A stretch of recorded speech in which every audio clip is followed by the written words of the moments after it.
नमस्कार. Star MD news 1मध्ये सर्वांचं सहर्ष स्वागत आहे. अंबड तालुक्यातील धाकलगाव येथे मालवाहतूक करणारा आयसर पलटी झाला. सविस्तर माहिती अशी आहे की जालन्याहून बीडकडे निघणारे MP 09 GJ 5612 आयसर क्रमांक आहे. हा आयसर बीडकडे जात असताना धाकलगाव येथे सकाळी 4च्या सुमारास पलटी झाला अशी स्थानिक नागरिकांकडून माहिती मिळत आहे.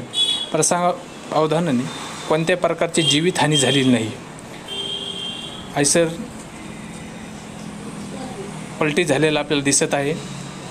त्यामध्ये खूप काही प्रमाणात आयसरचं नुकसानसुद्धा झालेलं आहे. धाकलगाव येथील घटना आहे,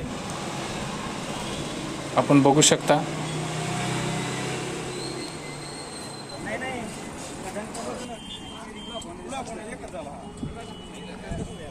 वर